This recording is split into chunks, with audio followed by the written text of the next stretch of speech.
Hey, good afternoon. It's September 8th, 2020, and I wanted to put up a little introductory video before we delve into lectures and things like that during the course of the semester. If you didn't already figure it out by looking at the syllabus or sending me emails, this is an asynchronous class. You're not scheduled to be on any specific period of time. There'll be windows for you to do readings, look at videos, read articles, look at PowerPoints, look at my maybe video lecture, and then to respond to homework assignments and to commit to finishing a quiz during a certain window at your convenience. So in some ways, it's a really wonderful system in the sense that it gives you a lot of flexibility if you have kids or work obligations or just not necessarily being able to be on a set schedule. This will hopefully benefit you greatly. By way of background, who I am, I'm Jim Corman. I'm the Department Chair of Legal Studies, Political Science, and History at the Mount. I've been there for 17 years. Prior to joining the faculty at Mount Wachusett Community College, I was a practicing attorney. I still am a practicing attorney. I started practicing law in 1992, and I still practice to this day. I've done a variety of different areas of law, but all I do now, I specialize now in just criminal defense. That's all I really do. Occasionally consult on a contractual case or a family law matter. I have one divorce pending for a buddy of mine, but I try not to delve into that area too deep. But that's my background. That's what I do. And that's what I'm passionate about. I really always wanted to teach at the community college because I'm a product of the community college. And this is sort of my little spiel I try to give every semester to students who maybe along the way feel like they're disconnected, feel like they're a bit, well, I don't say lonely, but not really tied into the community college because their friends aren't going there. They're not quite sure how this is going to benefit them in their career. They're spending money on it while other friends are maybe out working, and maybe it's a waste of time. I can tell you that's how I felt back when I was a student at the community college. In fact, I dropped out. I made it to November. I started becoming very disillusioned with it. I didn't feel like I was really college material. When I had a moment where I felt I was lacking confidence in what was expected of me on a paper or an assignment or something like that. I was too shy and introverted really to reach out to the faculty and ask for clarification or help. And I really felt disillusioned, and I dropped out. And I'm not telling that story to say, oh, look, he overcame that. And he went back to school and he became educated. The fact is, I still regret making that decision back in the day. And I know some of you are going to go through that kind of a crossroads, not necessarily with me, but maybe with other faculty, or maybe with the institution as a whole. All I'm going to try to do is urge you at this juncture to stick it out. Don't be afraid to reach out with questions. There's no such thing as a stupid question. In fact, sometimes students will ask me questions that are very important, and I'll realize I goofed up on something. Make sure you take the quiz by Saturday night, and I'd even post the quiz. And finally, some student will speak up. I can't find the quiz. I feel really stupid. Well, I'm the one that made the error. You were correct in asking me about it. And sometimes students are just having trouble navigating the Blackboard system. So the reason why I tell you about my failure at the community college initially is I know what it's like. I know what it's like to have different kinds of tension in life, whether it's family or work or your educational goals, and whether or not that really relates to what you want to end up doing in life and whether it's going to be meaningful. You might find that it's not, but don't quit midway without seeking help. And don't quit midway if you're not going to get any tuition reimbursement or anything else. Finish out the semester. You'd be surprised how those credits are going to benefit you in the long run in case you do end up returning to school. And it might actually bolster your confidence after you finish the semester to realize you're going to be able to do a lot better than you thought you would.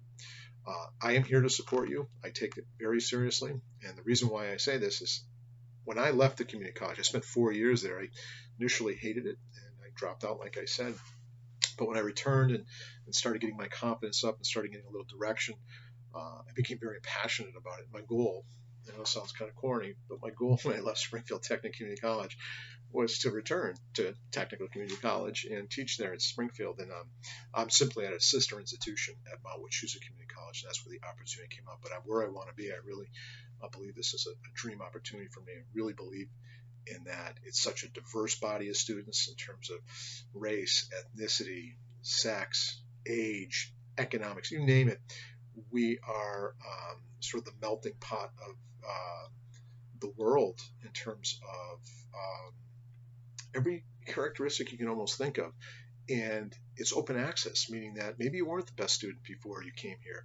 Maybe you were fantastic. And some of you might even think community college is second rate. I have an associate's degree from the community college. I have a bachelor's degree from Springfield College. I have a master's degree from Worcester State, and I have a Juris Doctor degree, a law degree from Western New England University. Of all of those degrees, the most important, the most meaningful to me, and the one I find most sacred is Springfield Technical Community College. It's the foundation upon which my entire academic and professional career is based upon. You're going to get a great education from the entire institution, hopefully from you and I working together during the course of the semester. And I certainly hope you have fun. And I want you to relax. I want you to relax and ask questions. I want you to feel comfortable in asking questions. I want you to feel comfortable with raising concerns. Maybe something's amiss, and maybe something's not working in the course that you don't like and you want to raise an issue. Don't be afraid. I want to make the course as beneficial to you as I possibly can. So that's me in a nutshell. I'm very informal. Reach out with questions, reach out with concerns, and don't be afraid to recognize that fear of disconnect and maybe of being a little bit disjointed from the class. And I have students that I think are fantastic. Some have gone on to become lawyers and other professional careers, and they start off and they bomb one of the tests, and they think life is over. Let's talk about it. Let's use it as a learning experience. And I try to balance my grading criteria in such a way that there's always this hope for redemption, and you can be redeemed in a class if you do poorly on one of the exams or one of the assignments. You certainly can